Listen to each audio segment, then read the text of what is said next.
Hello and welcome back to Hulbury Kids.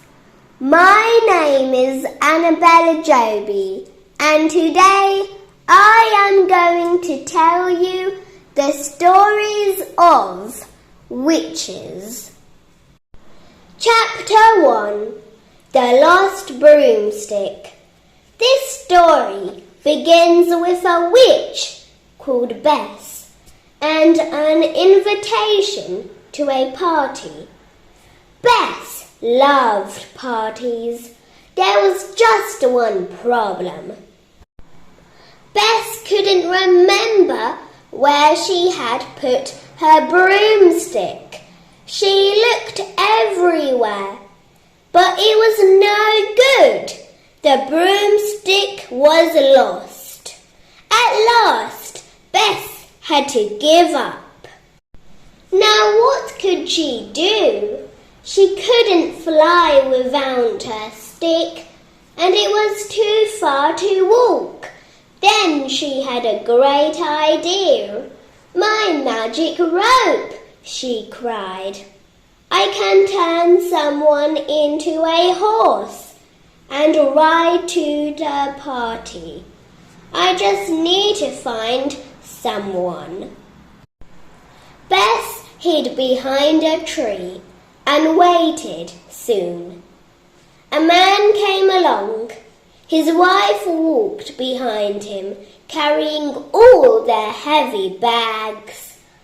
Bess let the man pass. "He is no good. He is limping," she said. "Besides, his wife will be strong from carrying all those bags." She jumped out and threw her rope over the women. At once, the women turned into a horse. Bess climbed onto her back. "Now for the party! Giddy up!" she cried. The man kept limping. At first, he didn't notice what had happened, but when he looked back, all he could see were his bags and a horse galloping off in the distance. The man went to get the bags, but he couldn't find his wife. Nobody had seen her. Crossly, the man picked up the heavy bags. "I'll just have to carry these myself," he said. A long way away, Bess had stopped. The horse was worn out and so were her shoes. At the next village, Bess took her to a blacksmith. With 4 new horseshoes, the horse was ready to go. At the party, the other witches pointed to the horse. "Look at Bess without a broomstick," they said, and cackled with laughter. But Bess didn't mind. It was a wonderful party. The witches skipped around a cauldron, singing silly songs, before casting spells on each other just for fun. All too soon, the party was over. The other witches flew on their broomsticks. Bess untied her horse and set out for home. Bess was nearly home when she met the man she had seen before. He was still carrying the heavy bags. "Hello," she said. "Would you like to buy this horse? I don't need her anymore." "What a good idea," said the man. "Then I won't have to carry these bags." "I lost my wife, you see." Bess said nothing. She just smiled. The man gave Bess a bag of gold and climbed onto the horse. With the horse to carry him, the man was home in no time. He took the horse to a stable. "What a fine beast you are," he said, patting her. He took off the rope and jumped back with surprise. The horse had turned into his wife, just like that. She was pleased to see that being a horse hadn't changed her too much. But there was one difference, which meant she couldn't carry the bags anymore. From then on, every time they went shopping, her husband had to do it. He kept asking her to turn back into a horse, just to show him the secret. Chapter 2. Dog Spell. Early one morning, Farmer Crumb and his wife set off to work in the fields. Their daughter Kate carried a picnic basket full of food. They worked hard all morning. Then Farmer Crumb looked up. "Time for lunch," he said. Kate ran off to the barn where she had hidden their picnic basket.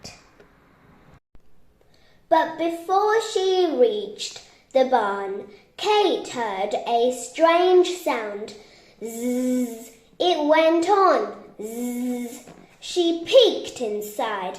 An old witch was lying in the hay fast asleep, and she had found the picnic basket. Kate was very angry. "How dare you!" she cried. The witch woke up with a jump. Kate shouted at her some more. "You greedy old woman, we're hungry." "How dare you speak to me like that?" snarled the witch. "I'll teach you a lesson. No one shouts at me, little girl." Before Kate could move, the witch had cast a spell. "Maxie Baxie, Jollibee Hog, get on the ground and bark like a dog." Poor Kate crawled back to her mother and father. "Woof!" she barked. She couldn't say anything else. "What happened?" cried her mother. Farmer Crumb chased after the witch. "Come back here!" he yelled. "What have you done to my daughter?" The witch just laughed. "You can't catch me," she shouted as she flew off on her broomstick.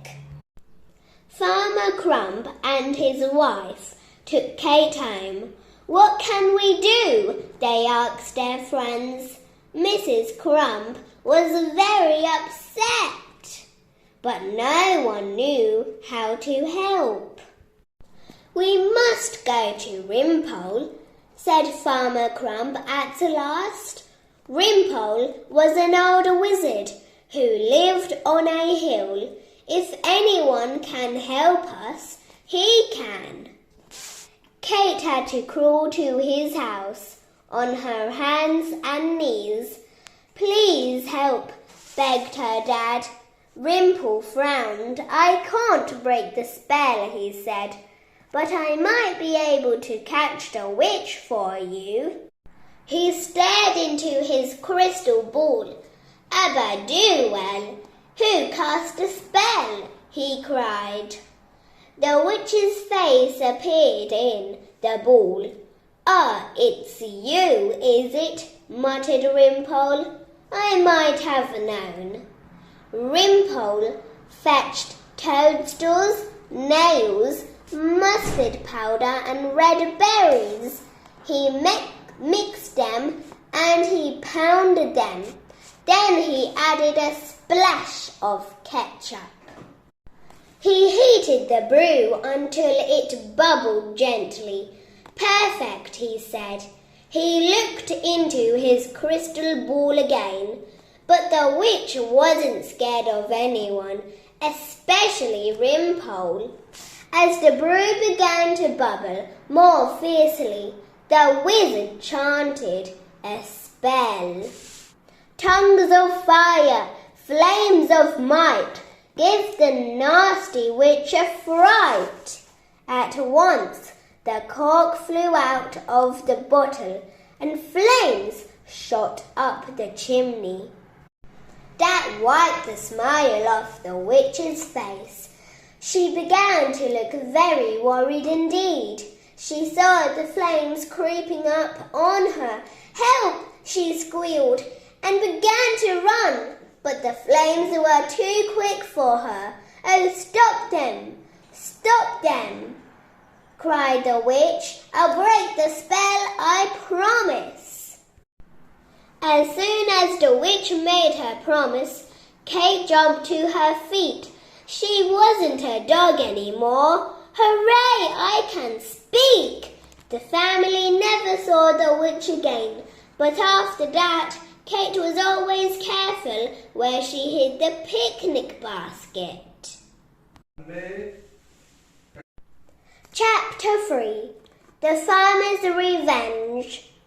Farmer Jones had a big brown cow. Every day she gave him 5 buckets full of the creamiest milk in the village. In the same village, there lived a greedy witch. She didn't have a cow, but she did love creamy milk. One day, she had an idea for a wicked spell. "From now on, the milk will all be mine," she cackled. Next morning, Farmer Jones took the buckets of milk to his milk churn as usual. But as he poured it, he got a shock. The milk just disappeared. Not a drop was left. "Where's it gone?" Farmer Jones was furious. "Calm down, dear," said his wife. "That won't bring the milk back. I'm sure we can find out what the problem is." And she set off for the village to see what was going on. The witch was pumping water on the village pump.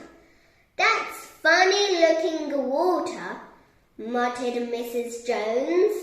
The witch filled her bucket. She walked off, grinning.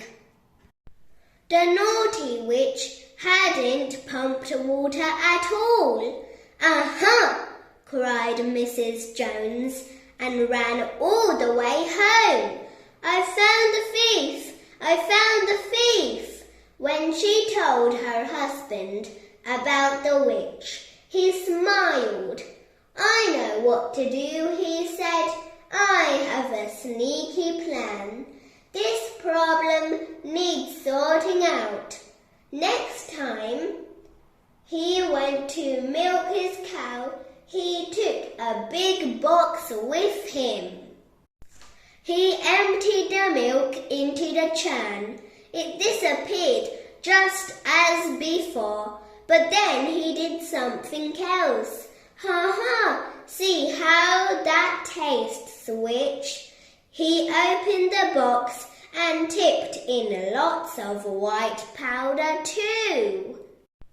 In the village, the witch filled her bucket with milk. She dipped her mug into it. "Lovely milk," she cried and took a big gulp. "Clever, clever me." But the milk began to bubble and froth. The witch began to splutter and cough. Farmer Jones had added soap powder to it. Soon the witch was burping bubbles. She had soapy hiccups for a week, and she never stole milk again. Thank you for listening. I hope you enjoyed it. Please